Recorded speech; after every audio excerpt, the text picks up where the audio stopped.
got a little whiny, pessimistic problem going on here. So this is a new camera that literally just came out today. If I'm posting this today, I got to beta test it, review it, send my thoughts and prayers, and talk about it on the internet. And I thought that that was going to be really cool. I thought it was going to be awesome. I made the mistake of looking at everybody else's videos, all the other people they sent cameras to test it out and review it. And I had the least amount of views. Last I checked, I had like 100 views. Feels immediately like confirmation that trying to invest time into YouTube is silly. I made a review video of the first version of this when it first came out. I was the first English-speaking video on YouTube reviewing the first version of this camera, and that was pretty dope. I got like 80,000 views pretty fast, and then I posted a few more and got, like 40,000, and then 20,000, and then it just kept going down. And now my videos get 100 views a piece, and that's kind of lame. Makes me not want to invest time in this, which is fine because I'm trying to make movies. I'm out here making commercials and movies. I have a film production company, and that's what I would rather do anyways. But I guess this is more of a reaction to what I was excited about, and then immediately that excitement plummeted. There is a flip side to this. I may have gotten 100 views, but on either Instagram or over text message or email or in the YouTube comments, there were awesome interactions. The immediate reaction from a handful of people was sincerity, pure sincerity, and that felt really cool because YouTube could be a community with lots of interaction. What I like to do on YouTube is go when I find another creative doing things that I enjoy observing and trying to investigate more about. I like to comment and interact, and that feels good. I like to go on Instagram, find them on Visco, find them on other platforms and interact. Because especially like when we talk about a camera like this, I don't want to just review the camera. I'm using the camera. I'm out there shooting commercial product, e-commerce, portraiture, headshots. This camera right here is going to be used. That's the thing. I'm not going to just review this camera and then hopefully get some hype off of it. That's not the goal. The goal is to use the dang thing.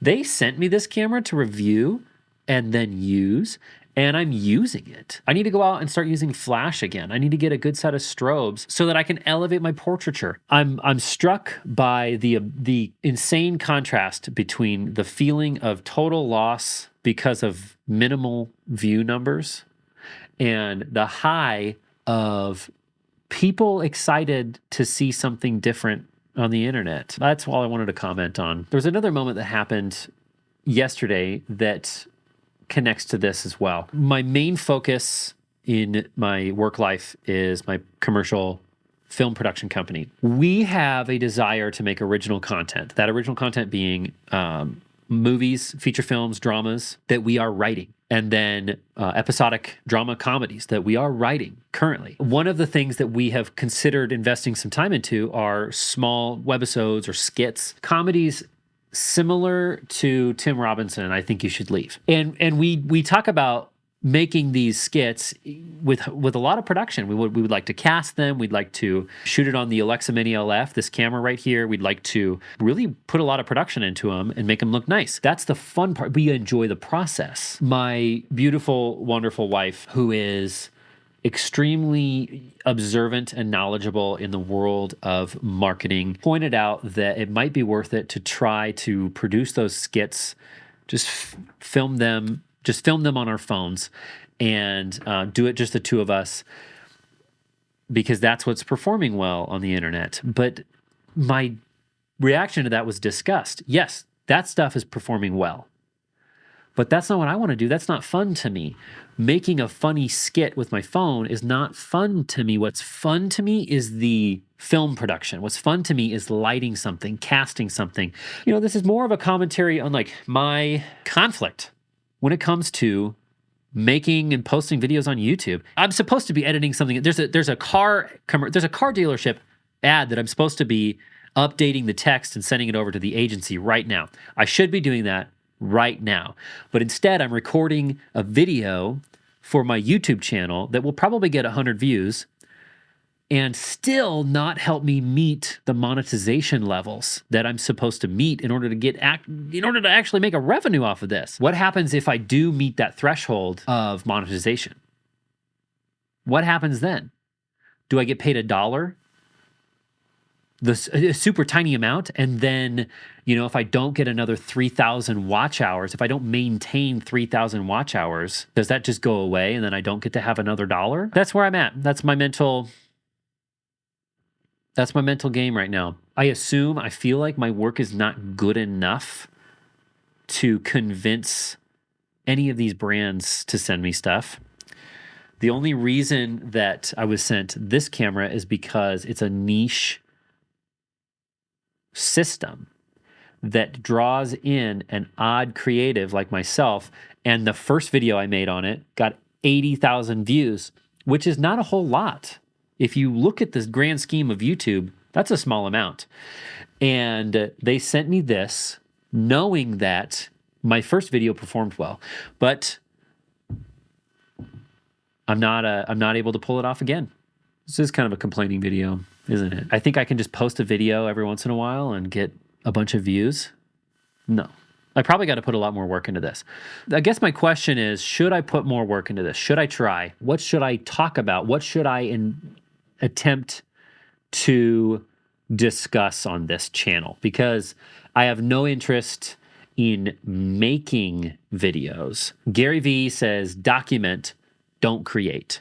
That mantra is one that I hold close every day. I want to document what's already happening. And what's already happening in my world is commercial photography and mostly cinema. Are my experiences and thoughts something that you, I don't know who you are, you want to see more of in the form of a YouTube channel?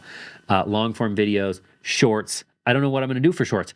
One of the things that I attempted was to make some shorts just with my phone, and it felt silly and I didn't like it. So I'm not going to do that. Also, I don't really care to teach.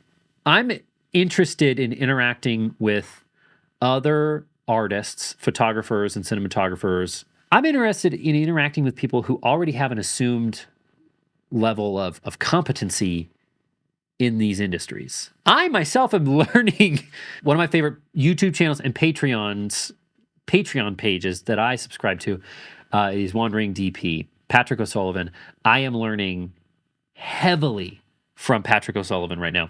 His main focus on the Wandering DP is what he calls the framework, and that's lighting. That's there's a few different scenarios that he has constructed archetypes for lighting scenarios and camera blocking scenarios that will work every single time when you're filming a scene for movies and TV. Here's a screenshot from a TV show. He was discussing the lighting in this shot, and he said, this is the definitive example of perfection. And he said, go home and practice this lighting. So in the interest of growing in my craft of making good pictures and being efficient on set as a cinematographer, I'm practicing that. I got a window at a 45 with a ton of diffusion on it. I've got a kicker right here. Look at this. Not touching my nose. You don't want it to touch your nose. You just want it right here. There's a light right here, just off camera. It's hidden. I have my computer monitor right here to be like a layer in the shot. This is my desk. I've got orange hard drives. Nobody uses these orange lacy drives anymore, but I've got a ton of them. And then this is set design. This is a layer, and it's also hiding my nag. I've got nag right here, and I've got nag right here. I've got a light right here too. Can you see it? Realistically, making YouTube videos, talking to a camera, I am practicing something. I'm lighting my face. As a cinematographer and a photographer trying to grow in my understanding of light, this is practice. To that end, I will probably keep doing this for myself. Now I'm rambling. Come back if you want more, or don't. Don't come back to this website. Don't watch YouTube videos. Get off TikTok. Get off Twitter, X, whatever get off of Instagram. Go live your life. Make some art. If you own a camera, Use that camera. Forget about this one. You don't need this one. Don't buy this one. The camera I'm filming this on, you don't need that camera. Clearly, you don't need a camera because people filming on their phones get more views and more accolades than me filming on and photographing with big expensive cameras. So what do you need those big expensive cameras for? If you have a camera, if you have a phone, stop watching any of this crap and just go make some art. Okay, here's the talk. Please let me have 200 likes. Subscribe me. I'm a Minecraft player. I played 250 times on Minecraft, and I'm pretty good at Minecraft. Please like and subscribe.